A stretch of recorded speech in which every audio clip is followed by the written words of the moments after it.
We started our home game over the weekend, and it was a ton of fun. We're playing Dolmenwood, which is a system and setting by Gavin Norman, which is based off of Old School Essentials, which is also made by Gavin Norman, which is based off of BX, I think. We're playing old school Dungeons and Dragons and like a dark, whimsical fairy tale. What you get it. So far, the party consists of two budding adventurers looking to make a name for themselves.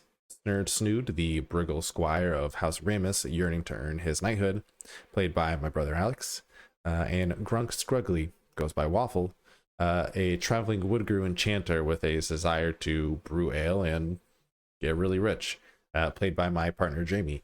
She actually drew Waffle, and it turned out super cute. I'll throw that up somewhere.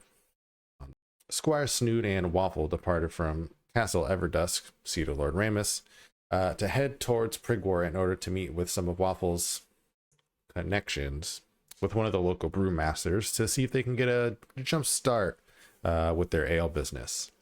Soon after their departure, Snood starts getting strange vision-like dreams from a mysterious and beautiful elven woman promising him her love if he is able to recover a long-lost ring in a tomb not far from Prigwar, about 12 miles south.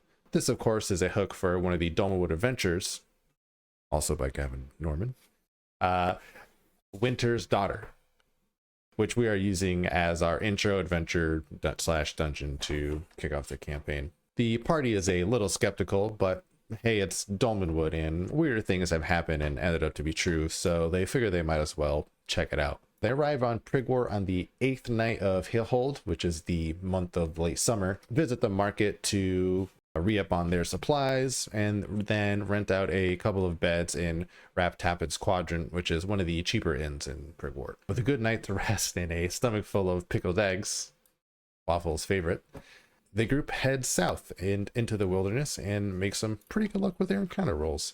They do pass through Hex 1107, which is directly south of Prigwar, and discover a large chasm in the terrain. They take note of it and decide to come back another time, which was a good decision because there's some real nasty stuff down there.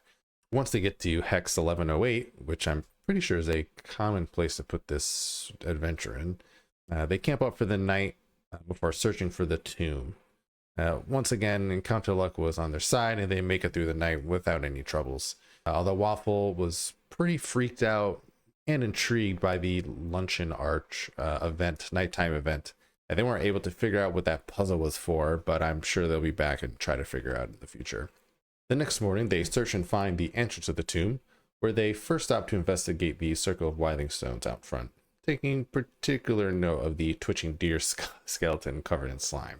Their first obstacle, the granite stones blocking the entranceway into the tomb itself, didn't have enough strength to roll the stones out of the way, so they opt for breaking it instead. They happen to have a crowbar and a sledgehammer on them, so I rule that this speeds up how long it takes them to break through the stones. Then they descend into the tomb and enter its first room, the Hall of Guardians, which is guarded by two wooden statues that attack anyone who isn't of lawful alignment, which is both of our party members. A fight ensues. Snood takes a couple of hits while rolling terribly and immediately goes down to 1 HP, but Waffle manages to clutch it out by shattering both statues with their slingshot to end the fight. Normally, this room has 4 statues in it, but I limit it to 2 for balance reasons, and I'm glad that I did because I think it would have been a wipe. 4 of these versus 2 level 1 adventures would have been bad. Now that the party is properly alerted and engaged, they don't want to die in their literal first dungeon, let alone their first dungeon room. After some deliberation, they decide to check out some more rooms with a clear exit strategy if anything dangerous comes up. They peek into the east and west rooms, one with a large mirror and the other with a blindfolded statue. They decide both of these rooms are pretty creepy and stick their head through the closed doors to the north, where they end up finding 2 floating skeletons covered in green slime waltzing about. The skeletons invite them to dance. While the party passes on the invitation, they have a short conversation with the skeletons to learn that this is a tomb to their middle son, Sir Chyde, a legendary hero who gave his life in the war against the Cold Prince some centuries ago. They aren't quite sure what to do with this information right now, but take note and carry on. They spot a large crack in the floor surrounded by the same strange slime, which they're starting to put pieces together on.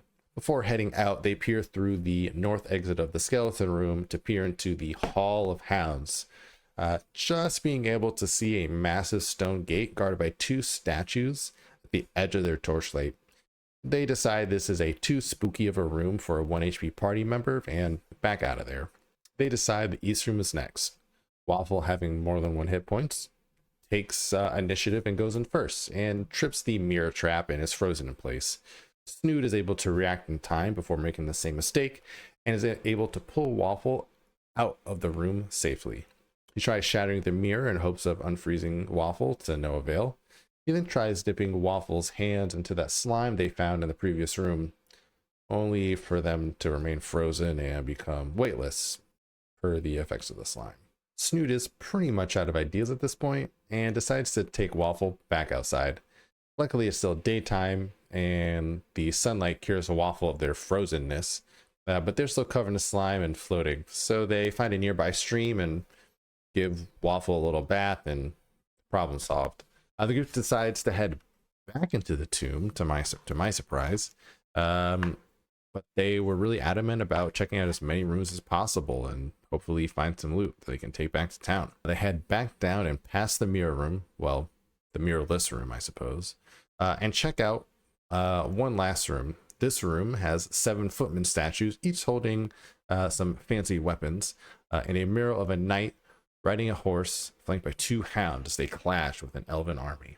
Weird fuzzy mold was covering the important information on the mural, so Waffle safely poofed the mold away with their slingshot from a distance to reveal 2 inscriptions: Sir Chyde on the knight and Cheddar on one of the hounds. Finally, they carefully loot the statue wielding the same magic blade that Sir Chyde is wielding in the mural, and after the statues don't animate to kill them, they celebrate and loot the rest of the weapons. They drop some of their stuff to make room. Encumbrance matters a lot in this game, and decide to get the hell out of there finally and back to Prigwarp. They once again get good encounter luck and make it back in one piece. And that's where we left off. The party was able to get a few hundred gold worth of stuff back and not die. A pretty successful first go, if you ask me. The group is already thinking about how to spend their newly earned gold and what to do with this magical blade they acquired. Use it or try to find a buyer.